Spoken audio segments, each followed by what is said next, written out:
So, welcome back to Ask a Trustee. Welcome back, Shawn. It's wonderful to have you. Really like Glad to the be here. lighting. Thank you. Switching things up. Absolutely. So, Shawn, today we're going to be talking about consumer proposals. And I'd love to start with just clarifying the difference between a consumer proposal and a consolidation loan. Sure. So the main difference between the two of them, of course, is that to get a consolidation loan actually has no negative impact on your credit rating. So essentially what you're doing when you get a consolidation loan is you're going to, sometimes they're referred to as white knight creditors. So they just kind of come in, they buy out all of your debt, and then they put it under one singular loan. And that reports positively to the credit bureau. And you pay all of the debt back at whatever the terms are in relation to the consolidation loan. Now, in order to get a consolidation loan, you would typically what would happen is the bank would be looking for information on what your assets are, what your liabilities are, what they're going to be paying out, and they'll probably, and they don't really do this so much anymore, but they used to actually require you to surrender your credit cards if that's what was happening, and because for the intention of helping you kind of rehabilitate. Whereas with a consumer proposal, we'd want to know kind of the same things: what your assets are, who your liabilities are. There's no requirement to surrender your credit cards, but likely they would get surrendered or get canceled. And whereas in a debt consolidation loan, you're paying back all of the debt at an interest rate. Under a consumer proposal, there's no interest rate, and you're not paying back all of the debt. You're only paying back a percentage of the debt, which is calculated based on some calculations that would occur if you went bankrupt. That's really, really great. And actually, I'm going to ask this question now. It's one of the questions that came through email that I would normally ask at the end, but just because we're specifically talking about consolidation loan versus consumer proposal, one of the questions that came through actually is, like, so why would I damage my credit and go through a consumer proposal when I can just do a consolidation loan and not have any impact on my credit report, be able to qualify for credit? Like, why bother, basically? No, it's a terrific question. Why would you do anything that could potentially damage your credit rating? Well, you wouldn't. What it comes down to is, the reason why we have a credit rating, the reason why we really do anything, is for our benefit of what our future looks like, right? So one of the things I think we often forget, and clearly from the person that's written this question, is that we sometimes are only thinking in the now, right? So but this moment now is actually, it's all tied into what our future potential is and what our future self is. When we're looking at protecting our credit rating, we have to remember the purpose of our credit rating is so that our credit is basically, it's a tool that potential creditors would use to say, are they a good loan risk? Can I make interest off of them? So you can have a terrific credit rating that's really of no use because no one's going to loan you any money. And that's usually, Taz, what happens when people are talking to us about consumer proposals, because they're just so hurt that they've protected their credit, they've done all these things, but they've gotten to, and they've gotten to the end of of their rope, and they've said, "Hey, I need some help with this." And notwithstanding they have a terrific credit score, their creditors are saying, well, their bank's saying, "I'm not willing to do this because you don't have any asset that I can secure against." Or they're saying, "Listen, why don't you get a cosigner, and we'll do it that way." Why is a consumer proposal even considered an alternative to bankruptcy? Isn't it kind of the same thing? That's a fair question. So the reason why it's an alternative to bankruptcy is that it's under the same act. So we as a people, and basically any sort of first world country that deals with that has consumer credit, or even credit for that matter, we would create insolvency laws that allow us to restructure. So in Canada, it's called the Bankruptcy and Insolvency Act, because the word insolvent means an inability to pay your debts as they become due, Whereas bankrupt is actually a legal state that's put onto an individual. So what happens when someone goes into bankruptcy is that all of their assets would vest with the trustee, and it would be a certainty of a process that would occur, but not necessarily a certainty of an outcome of what would happen. So the difference between a consumer proposal and a bankruptcy is that the consumer proposal is a certainty of a process, and a certainty of an outcome. You're going to know the outcome of what the situation is within 45 days, and there's no vesting of assets. Now, again, if you were to look and say, like this individual that's asked a question, to say, well, it's ultimately the same thing. Well, it's certainly from the same statute. It certainly has damage. It damages your credit rating. It'll be reported as an R7, and it'll stay on your credit bureau for 3 years after you're done. Bankruptcy is an R9, stays on there for 6 years after you're done. So there's some similarities in that regard. The other thing that makes them kind of similar is that it's changing the relationship that you have with the creditors. There's putting a stay of proceedings in place, and it stops all the creditors' actions. But the huge difference is, of course, in a bankruptcy, all of your assets will belong to the trustee, subject to exemptions. If your income goes up, you have to pay more money. And a bankruptcy can be challenged at the end, right? A creditor could say at the end, hey, I want this to go before the court, and I want the court to hear this and have you pay more money. Whereas with a consumer proposal, what you're doing is you're forcing a settlement onto the creditors, certainly. But the creditors have a 45-day period at the beginning to say, hey, I want to have a meeting, I want to talk about this, and I want to put my vote in. If they're outvoted at that meeting, or if they have an insufficient percentage of the debt to call a meeting, they can always request a court application, but the court's going to look at it and say, sir, ma'am, the rules say that the majority rules the day, so it can't impact that.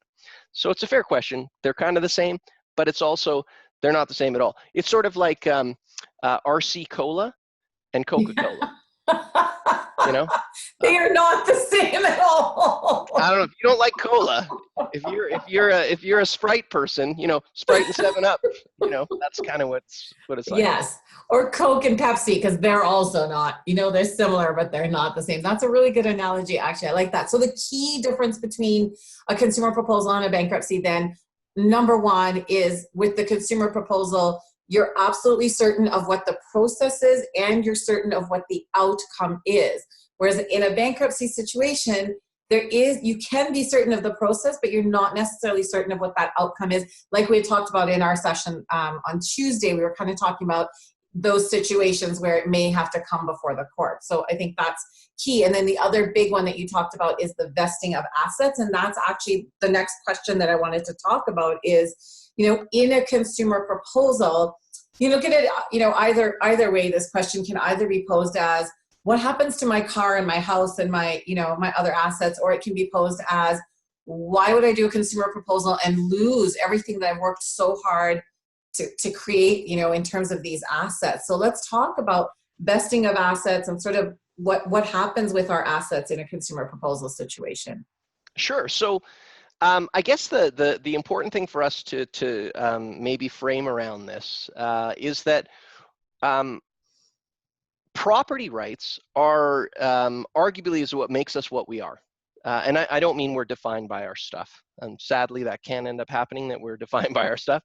But what I mean is that to strip someone of their property is tremendously inappropriate as far as society goes. I mean, even so much as when we look at what's going on with COVID and 6 feet, there's a certain sense of like, this property within if you're coming in within this space, it's like, hey, wait a second, right? Now, we as a people are very much like, we don't want to give up what our property is. Which is totally fair, right? If someone were to come in, we can defend against someone if we think they're going to take our property. What happens with a bankruptcy is your property actually vests and belongs to the trustee, whose job it is to take it and to monetize it, turn it into money, like we talked about last time. Now, that there's using language like monetizing, which is all nice white glove and it sounds really nice. There's another quality of like, no, it's picked up and it's sold, and that real sort of tangible, existential experience of loss that can happen within a bankruptcy can be overwhelming. Right. So what we do is we enter into a review of what we believe would happen in a bankruptcy, and that would be based upon our knowledge of the individual's circumstances. So we'd be gathering all sorts of information, calculation in relation to what their income is, what their assets are, and we'd figure out there's going to be X number of dollars that's recoverable for the creditors. Now, we're not on the individual who owes money. We're not on their side, and we're not on the creditor side. Just like a police officer is not on anybody's side. They're on the side of the law. That's where we're at. So we look at this and we say, well, listen, they're going to get this much money. Let's offer them this little amount more. So the assets, although they're considered, they never actually, they enter the equation only sort of metaphysically. They don't really enter the equation of taking possession of it.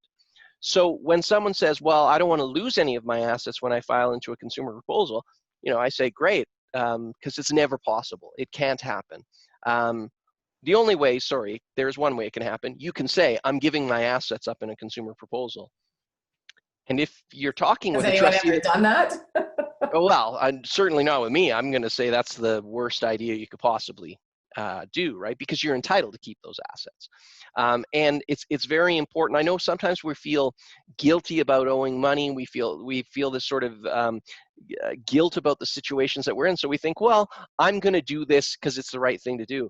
What we really have to be doing is we really have to be looking and saying, not necessarily what's the right thing to be doing. We need to be like in the sense of like what's our moral compulsion. We need to be looking at going forward, what's the right thing for us for our future selves. I think that's great. Thank you so much. All right. So is there ever an instance where a consumer proposal might actually help me get credit? Well, I mean, arguably, there's certain companies that are in the community that will actually say, I'm not willing, I'm willing to loan you money, but you got to get your house in order. Right. And before I loan you money to get this vehicle or to do this, I require that you've restructured, and I need confirmation that you've restructured. So they'll be looking for, it's called the state number that we would provide once we filed it with the government. So, arguably, is it the consumer proposal that's getting you the credit?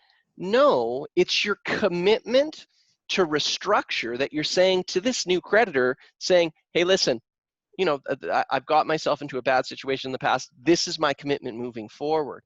And that's a really terrific question that you ask, because oftentimes people think, well, you're never going to get credit again. I see it all the time. People will put this on Facebook like, oh, you'll never get credit. And which is amazing that people that aren't experts feel compelled to just sort of tell other people how these things run.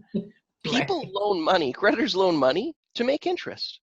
So when you're in a consumer proposal, will they loan you money? Well, certainly, because they're going to want to make interest off you. They're going to want to see what your budget is. They might say, hey, we want you to sign something so we can talk to the trustee, or when we're in a proposal, we're called an administrator. We can talk to them, and we want to see what's your history, because we'll have a history of payments that although it doesn't reflect on the credit bureau, it certainly will reflect on that creditor to say, hey, how's it been with this particular client? And we can say, make their payments every month, tickety-boo. We have a pre-authorized debit that just pulls the money out of their account every time they're paid. It works brilliantly. And then the creditor looks at it and says, fantastic, this person's rehabilitated themselves. I want to help them get better credit because I want to make interest off them. Cool. So great. And actually, I'm going to put in the chat. Actually, we have some really great webinars that we did with credit guru Richard Moxley on just exactly on this topic of credit, credit rebuilding, credit, pre coming into like a consumer proposal or bankruptcy, during and then after, which is really, really great stuff. And the one thing, I kind of like the mantra I've heard from him is, you can qualify for best rates and best terms after 2 years of doing the right things. And he's got a whole webinar on what those right things are. So that's really great. I had a thought as you were talking about that, but oh yes, because we were just talking about making their payments on a consumer proposal. Just given the whole situation with COVID, some people have been temporarily laid off, they've lost their jobs. Okay, they've qualified for CERB, maybe they don't qualify for CERB. And so we were talking about, in a consumer proposal, there's monthly payments that need to be made. If I'm struggling to make those monthly commitments, I entered into this contract saying, yes, I want a clean house, I want to pay back my creditors, can't afford to pay them in full. We looked at my budget and yeah, like $350 a month makes sense. I can do that for the next 5 years. But there's this pandemic now that's changed things. Yeah. What happens in that situation, and what happens normally when I miss payments as well? So when you file a consumer proposal, there's written right within the legislation it says that provided that you don't fall the aggregate of 3 payments behind, so the total sum of 3 payments behind, the proposal will not annul. Now, and so what annul means, it means it kind of fails and then it reinstates the creditor's rights. So when we talk about that, you could, if you wanted, you could prepay the proposal so that there's a buffer there. Or because of what's going on with COVID right now, the superintendent of bankruptcy, her name's Elizabeth Lang, she actually petitioned the court to adjust this to allow an extra 3 months during this time frame. So if someone's in a proposal right now and they're unable to do this. Now, the other thing that you're able to do is depending on the type of depending on the trustee that you're using, there's certain terms that can be written in that allow inspectors to waive these missed payments as well, provided that you're not extending changing the amount of money that has to be paid. You can have terms written in, we certainly use them, that allow some flexibility for us as the administrator, acting as the inspector, to be able to ensure that that the proposal is successful. The important thing to understand about this task is that it still has to be done within that 5-year period, right? That's key. It is key. Now, what's interesting though is that in the event that 5 years in you're unable to make all the payments, there's an ability to revive proposals as well, right? Where you could go to the court and say, hey, listen, I've got all this money now, this proposal defaulted, I'd like to revive it and have it paid off. Now, that was brought in 2009. And I know that seems like a long time ago, and arguably it is a long time ago. It's the length of my youngest daughter's life. But in the grand scheme of insolvency legislation, that's not very long at all. So there's not a lot of case law on that we'd be able to share. Okay, that's really great, really useful information. Okay, so if I'm a business owner, can I file a consumer proposal? And I guess it's a 2-part question.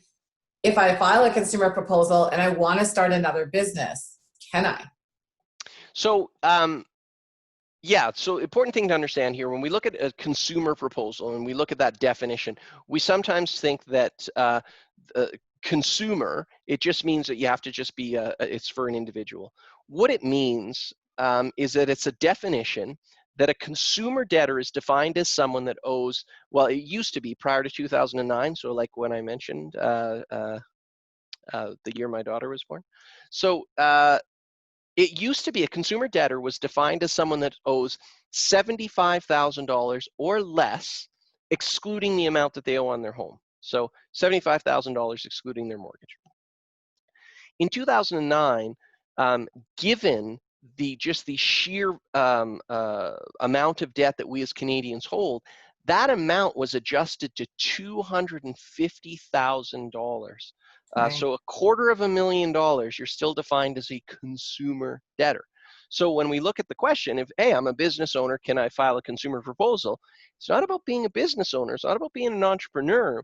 It's about falling within that, under that amount of $250,000. You can do that, of course. And can you start another business? Well, absolutely. In fact, one of the things that's quite interesting is if you went into bankruptcy, under the Business Corporations Act of Canada, you're not allowed to be a director while you're in bankruptcy. So you can't be a director of a corporation. So this is where consumer proposals come in really handy, because what happens is you get all the restructuring, but it doesn't change your legal status, because that's part of the other thing that happens, right, when you go bankrupt. So can you? Absolutely. Do most people? Yeah, absolutely. Ah, cool. Yeah, that was a really good distinction about director of a company and, you know, bankruptcy versus consumer proposal. I feel like that's kind of a myth that's out there. So that was a really good one to tackle. Thank you. Yeah. So I'm gonna pull some punches today a little bit. Not surprising. And no, exactly. So one of the comments we get, or that, you know, I've seen is, I hear you guys steal GST money from your clients. Or yeah, if you can just talk to that. Yeah, for sure. So basically what happens is in Canada, in order to do any type of formal restructuring under the Bankruptcy Insolvency Act, you need a trustee. So I'm a trustee. Bromwich+Smith is a trustee. Bromwich+Smith is a corporate entity. I'm a natural person. There are roughly 1,000 natural people that are trustees. Okay. So whenever, when you get your license, when they assign you your license, they give you a specific number. Okay. And on that number that's assigned to you, then gets appended, gets tagged onto the end of someone's social insurance number when they file bankruptcy. Okay, so that's an important distinction, not a consumer proposal, it's a bankruptcy. And what happens in a bankruptcy, because the assets vest, any monies that are coming to you from the government will come into the bankruptcy estate, and they will belong to the bankruptcy estate up until a certain point. So, excuse me, if you've not received your tax refunds, so any tax refunds from the past, they will automatically show up in the trustee's office and belong to the trustee for the benefit of the creditors. Now, if that's the case and you're in bankruptcy with another trustee, you want to make sure that you're talking to them about saying, well, are you still expecting me to continue to pay this guaranteed fee to cover my costs? That we talked about last time. We did, yeah. So GST is also payable to you. Now, it's a very convoluted rule. It's called Rule 59. And what it says is the GST belongs to the bankruptcy estate up until such time as there's a dividend available to the creditors, which is essentially money going out to them, which we kind of talked about before as well, which is roughly $1,600. So the GST is going to continue to come into the trustee until $1,600 is in there. And the trustee some trustees just say, I'm not even going to bother telling Canada Revenue Agency to stop sending this to me. I'm going to let this keep collecting in here because it'll just stay in my bank account, and then I'll eventually refund it back to the individual, or I will ask them to assign it over. We at Bromwich+Smith, we don't take the GST. And the reason why we don't take the GST is because the GST is really designed for the most vulnerable in the community. If you make less than a certain amount of money, the GST is just to basically say, hey, you shouldn't be paying this. Everyone's got to pay it, but here's your check back. Since it's just going to end up being eventually refunded to our client anyway, we're really of the perspective, we're not taking it, so we notify Canada Revenue Agency right away. Now, Canada Revenue Agency did something to us before, and we sent it out to someone. They were not very happy about it, that it showed up here, but it does happen occasionally. Canada Revenue Agency is a very big organization, so if it does come to us, we make sure that we send it off to the client right away. So again, the GST rebates only come to the trustee in a bankruptcy situation, not in a consumer proposal situation, because again, that has to do with assets, right? Exactly, precisely, yeah. Okay, perfect. Same thing with tax refunds as well, right? That's one of the benefits of a consumer proposal. It's essentially a contract that says you're going to get paid this amount of money over this period. Awesome. Yeah. Another one is, you know, we talk about the protection under the Bankruptcy Insolvency Act. And so another comment that's come through is, you know, you guys said that, you know, my creditors wouldn't call me, they'd leave me alone. I've been making my payments and they're still contacting me. You're a bunch of liars. Yeah. You know, and that's sometimes that happens, right? Sometimes the left hand doesn't know what the right hand is doing when it comes to things. So what happens is it's called a stay of proceedings. So whenever you file, if you file a bankruptcy or if you file a consumer proposal, it's really just when you're dealing with a trustee, we're the only ones that have this power. And the reason why it's called a stay of proceedings because it stops all creditors' actions. Okay, all their actions. That includes telephone calls. Now, when we talk about that, and like when you say it's telephone calls, it's not like your number gets deleted off of their database, Right. right?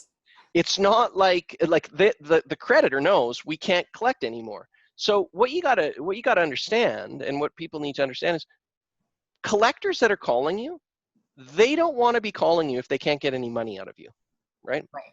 And they can't get any money out of you. So when they're threatening you and saying, I'm gonna get a garnishee, they could, prior to a bankruptcy or a proposal, without the stay of proceedings in place, they can telephone you, they can get orders from the court, they can garnish you. All of that stuff stops.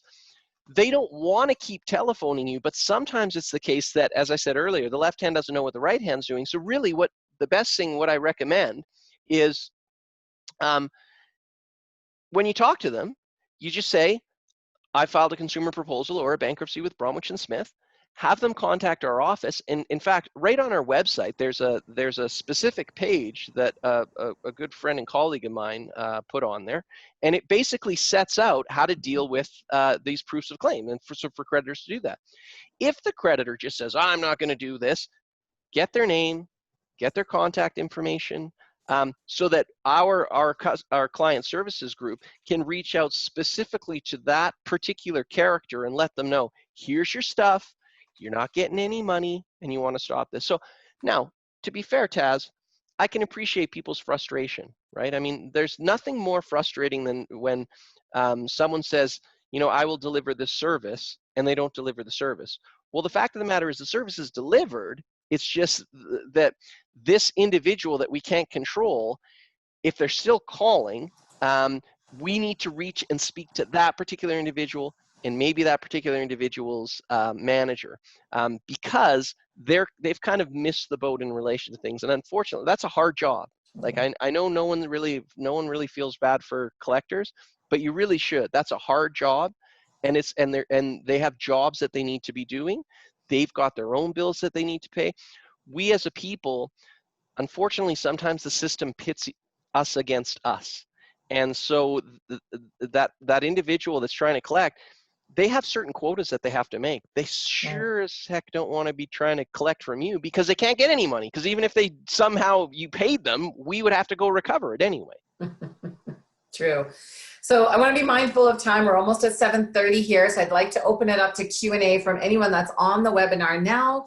Feel free to unmute yourself and ask a question, or you can type it into the chat box either to everyone, or if you'd like it to stay confidential, you can use the little drop down and find Taz and just send me your question, and then I can pose it to Shawn without anyone knowing who's asking the question. While you guys are thinking of your questions, I do have one more to talk about because we're kind of talking about these topics now. Let's talk a little bit about having either your bank account or your paycheck garnished, and kind of like creditors' rights. Like, what are creditors' rights when you're owing them money, and let's speak specifically to consumer proposal, how does that play into a creditor's right to do something like garnish? So just to speak to what the rights of creditors are, I think it's important to understand there's different types of creditors that we have. So there's a creditor that's contingent, right? So it says you would owe it if something happened, right? So this type of thing would be like if you were a director of a corporation and the corporation was collecting GST and then didn't pay that GST, that liability would fall upon the director. But until such time as Canada Revenue Agency sort of levies it against the director, that would just be contingent. So that's one type of creditor. The other type of creditor is a secured creditor. This would be like a home or a vehicle or something like that. So when we look at a secured creditor, If you don't pay a secured creditor, they have the right to telephone you. They have the right to seek an order to garnish in connection with that security. And they also have the right to send a bailiff to pick that asset up. Okay, and in some circumstances, they can sell that asset and come after you for the balance, depending upon the nature of the contract and the nature of business that you're, if you're in business. The last type of creditor you would have would be unsecured creditors. And arguably, these are the ones that are the real bugbears. They're the ones that can really get under our skin, because what they can do, pardon me, is they can remind us that we owe them, that they owe us money, or pardon me, that we owe them money. They can telephone us every day. They can send us letters. They can get court orders against us that then can seize our bank accounts, that can garnish our wages. So what a garnishment is on your wage, it doesn't mean that you get your check and it has a little piece of parsley and a slice of orange. It's not a pretty garnish like you would have on your food, is what you're saying. No, it's precisely not that. In fact, it removes the food from your plate because you're not going to be able to pay it. And what happens is there's calculations that are attached to these things that say, however many people you have that you support, there's percentages that come off. And this would be served on your employer. And then your employer would be saying to you, hey, listen, this is what's going on, right? Now, that's the worst thing you can let happen. Okay, so we don't want that to happen, but it does happen, and we can absolutely unequivocally stop those types of things, okay? And it's important for people to understand how you go about stopping those things is you actually have to turn towards that stuff and face it, okay? Right. You don't have to do it alone. Like, that's probably one of the hardest things is when we try to do something on our own, or if our shame is just so, gets so wrapped up in these things. What makes a community is all of the little idiosyncrasies of the people around them. Otherwise, it's a collective like the Borg. I don't know if we have any Star Trek guys in here. But our individual differences, there you go. You look like you Locutus of Taz. The important thing to understand is that there's people in the community that are just waiting to assist you, just like there's people in the community that are waiting to telephone you when you haven't paid. Yes. There's someone that's waiting to pick up the phone on the other side to say, hey, listen, we can help you turn towards and face that and gather that information and stop it. Because the rights of and then what happens when you file a consumer proposal, all of the rights of the creditors are stopped. What happens then, you force a settlement on them, and then they have 45 days to put proofs of claim into us that say, hey, this is the amount of money that's owed. And then they can indicate whether or not they want to have a meeting.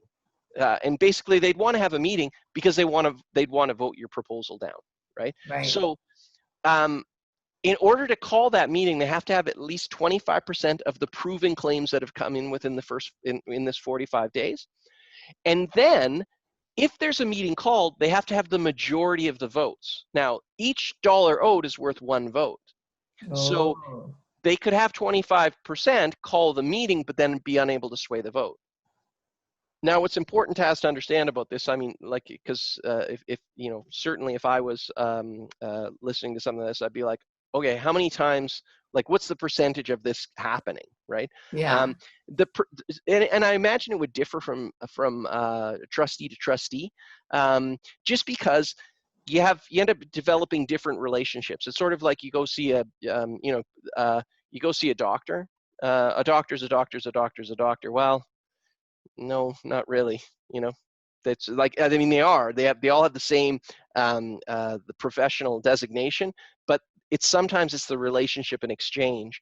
And with trustees, the same way with how they interact with you as an individual. And by trustee, I'm not just talking about the flesh and blood like myself. I'm talking about all the colleagues of that trustee that help them achieve that goal, that arguably are the corporate trustee.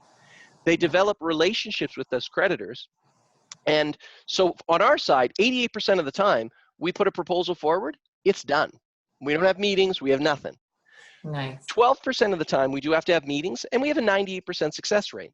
So 2% of the time we don't have success, and I'll tell you what those ones are.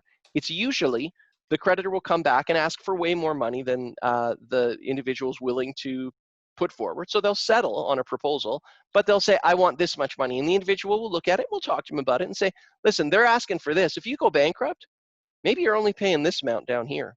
Why would you go way up here? Now, again, this is where I was saying earlier, some people will say, well, I owe the money, I feel terrible. I get it, Yeah. but really what you need to be looking at is what's your future at, and how are you going to be restructuring, where you're going to be in the next couple of years. Because you don't want to file a proposal where you're in a worse place a year from now. So I'd love to show this infograph. That was my next thing. I was just going to ask you to share with us sort of the process of a consumer proposal and what that looks like. Yeah, please do. Beautiful.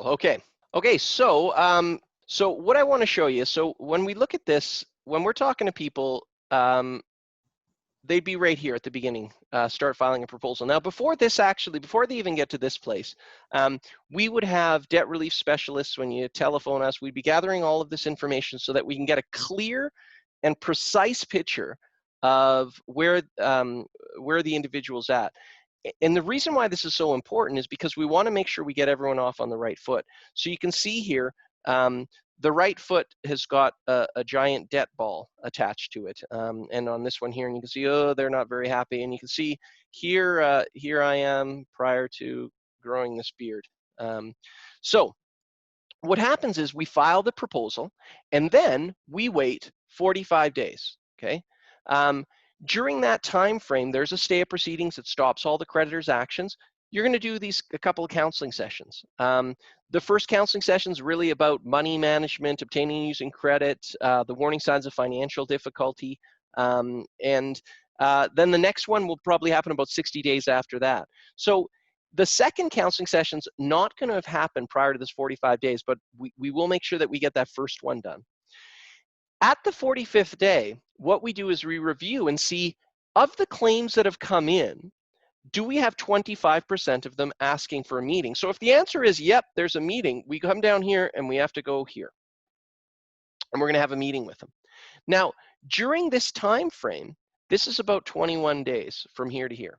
So during here, we're going to be reaching out to you. We have a specialized team of proposal specialists and negotiators that'll be talking to you and saying, hey, listen, the creditors have called a meeting, and at the meeting, which we need you in attendance at, this is likely what the vote's going to be. Now, I say this is likely what the vote's going to be because it's very rare that creditors will ever actually attend our office, okay?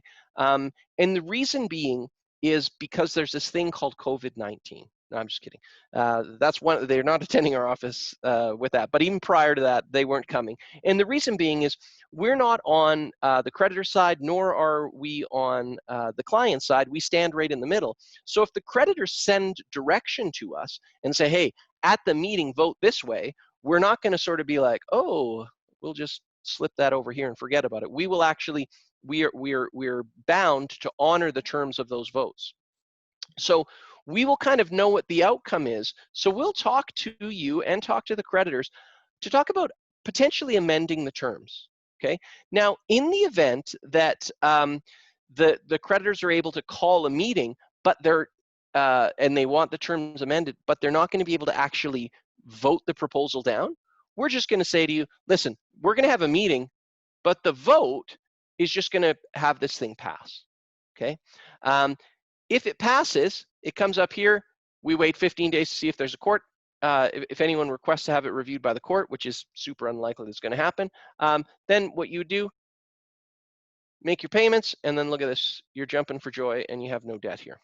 So that would be if it had to go to a meeting. Now, one of the things that could also happen is we could get it to a meeting here, right? And then we look and we say, oh boy, they want it amended. So they're saying, we want these terms amended, but the amount they're asking for doesn't make any sense. It's just too much for the individual. We'll talk to the creditor and say, hey, listen, this is what the situation is. Would you be willing to amend the terms? Well, under the Bankruptcy Act, it talks about we have to negotiate with all of the creditors at once. So we can't single one out. So we would, we would be able to do is you could file another proposal. And unfortunately, you can only do this once, but you file another proposal and it essentially starts this right back up. So when I say you file another proposal, what you're doing is you're filing an amendment that triggers the 45-day period again. And then we see, has anyone requested a meeting within 45 days from that point? Now, I say you can only do that once because if you didn't do it once, then it would just be like this and like this and like this and like this, and you can see it would just be a huge nightmare. So, as I was saying before, 88% of the time, we don't even go down here. We just stay right up along this path here. So after 45 days, we say, yep, no one's asked for a meeting, so we just move here, and then we wait 15 days to see if someone requests a court application. If no one requests a court application, which I've never had happen before, in 60 days, everyone's bound by the terms of it, and you make your payments. Once everything's done, all of your debts are discharged, save and except debts that are relating to fraud, theft, embezzlement, misrepresentation, and student loans, if you've been a student in the last 7 years. I know that seems like a funny sort of add on there, fraud, theft, embezzlement, and being a student, but that's kind of how it goes sometimes. Now, in the event that it does go to a meeting of creditors and it's voted down, it doesn't mean your goose is cooked. It just means your creditors' rights are reinstated and you're effectively going to have to look at bankruptcy. Now, I say you have to look at bankruptcy because we already know if they voted it down, they've likely told us what they want, right? So they've told us, hey, we want this. And if you said, no, I want to try it again, I want to offer a different one, and then they come back and say, no, I'm sticking with my guns, well, we know it's going to vote down. So it means you're likely going to have to look at what a bankruptcy is. So good, Shawn. Thank you. I love those little figures, but that trustee, I think we just got to go in with pen and draw a big beard on him and rip off that tie, because that is so not who we are, right? Amen. That's the truth. Okay, so we got another question. Thank you for going through that. Yeah. Another question is, how many times can an individual declare or like file a consumer proposal? Can you have multiple consumer proposals, and is there like a maximum? So you can really only have one at a time. So if the question is, so in that example of like when I said, hey, you file it and then you can file an amendment, you can only do that amendment once at the beginning. You can do an amendment once every 6 months, because if you amend it in between that, more than that, it within 6 months, it like basically there's no stay, and also it's just going to be super frustrating for the creditor. So to answer the question, how many times can you file it? Really only once in that regard. Now, in the event you file a proposal, you complete your proposal, you can certainly file another proposal if you find that you're in a difficult situation again down the way. There is no limit. It's just like in a bankruptcy. You can file as many bankruptcies. Everyone has the right to file bankruptcy. It's not about the ability to file bankruptcy. It's the ability to be discharged from a bankruptcy, right? So you can have automatic bankruptcy discharges twice. The third time, it's got to go before the court, and the court is going to be pretty harsh on you. Fourth time, I would definitely not recommend it. You should always look at a proposal. So that being said, how many times can you file a consumer proposal? Well, if you've got a history of filing, consumer proposals every 5 years, I would imagine, one of the things you have to do is create a statement of affairs, which we assist with, of course, that outlines kind of the history of what's going on. It's going to show you filed a consumer proposal 5 times, right? And they might say, the creditors might say, forget this, I'd rather see them in bankruptcy and see what the court has to say, if this is 5 times doing it. So, make sense? Yeah, absolutely. That's a great question. Awesome. I just want to check if anyone has any more questions. Maybe we'll end a little early tonight, unless, Shawn, you've got something else that you want to cover off as far as consumer proposals go? No, the one thing I would just say when it comes to a consumer proposal, it's very important that the individual become an advocate for themselves, okay? And what I mean by that is that there's absolutely nothing wrong with an individual asking questions, Okay, why? How did you get this number? Like, how did you reach this conclusion that this is what I should offer them? And be a part of that process. Now, why I say this is so important is because there's some companies in the community that will advertise that they can assist you with filing a consumer proposal. Right. Now, they're not trustees, okay? They're not trustees. And if you read the small print, it'll say, we are not licensed insolvency trustees, but we will represent you before the trustee because the trustee's job is to maximize realizations, Right. okay? Now, that's 100% true.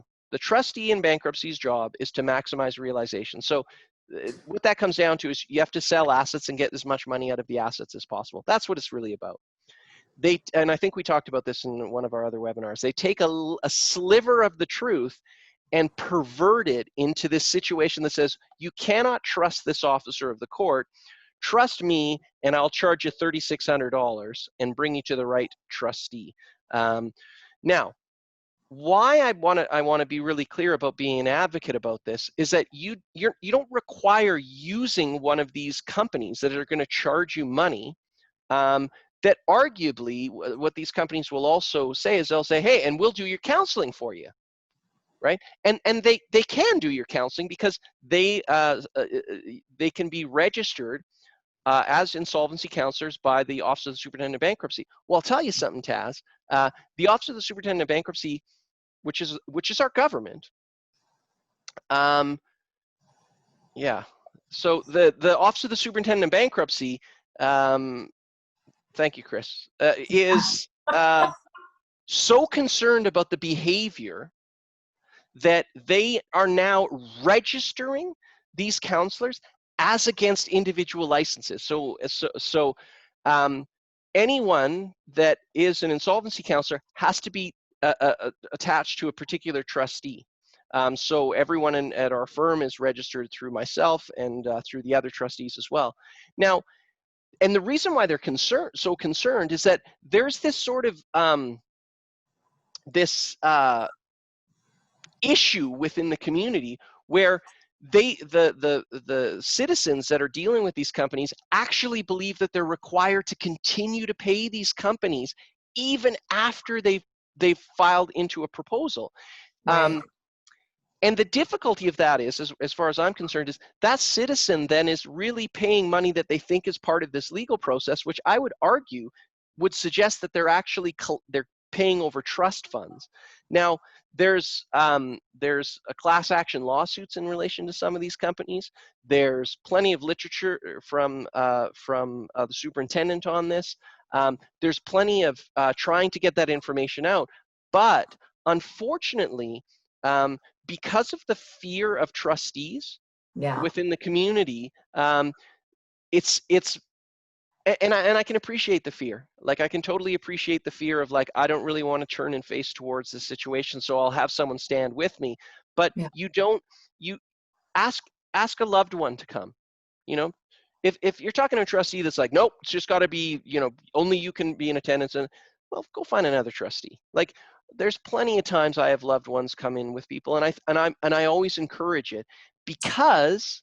And nonprofits too. There's quite a few nonprofit organizations that will not charge a fee, but that will accompany you to meet with a trustee as well. We work with a lot of them. For sure, and it's because sometimes really what you just want to know is you want someone that's got beside you to say, yep, this is what this is what they were saying, and they can help clarify those things. Because as much as I like to think that I'm not intimidating, I imagine it can be an intimidating experience coming in and talking with myself or one of my colleagues, right?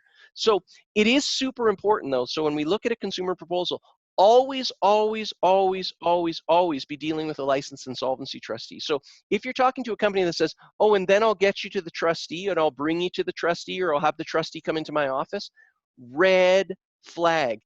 And if they say to you, hey, we're licensed by the government, right? So you say, are you a licensed insolvency trustee? And they say, well, we're licensed by the government. What they're talking about is that they've obtained a debt management plan license from the provincial government. So it's crazy important to be an advocate right? When we consider those 4 principles, Taz, like we talked about before, the first one being rehabilitation. Rehabilitation only comes from empowerment, and empowerment only comes from knowledge. And when you don't have knowledge, it's okay. It doesn't mean you're a fool. It means you're prior to having knowledge. It means you're a learner, and we're all learners and we're all students. And it's super important that we understand the teacher that says, I will teach you if you pay me, perhaps doesn't have your best interest at heart. And I don't mean to cast aspersions or step into people's souls, because I understand everyone's trying to make a living. But when you make a living charging people money to gather information to come see a trustee, I think it's probably worth considering asking yourself, is it time for me to reconsider my vocation? Absolutely. Thank you so much. That's such a key message I think that we want to be getting across, you know, through these webinars, because you're right. There is so much still stigma and shame, guilt attached, and there's still, you know, the word trustee, like we're now called licensed insolvency trustees, not bankruptcy trustees, but that it's got all this, it's just got some history to it. Like I say, before, like divorce used to, like mental health used to, right? Like those things just used to be so wrapped up, and we've come a long way in those things, you know, and I look forward to a world where, you know, debt doesn't have that sort of, you know, stigma attached to it anymore.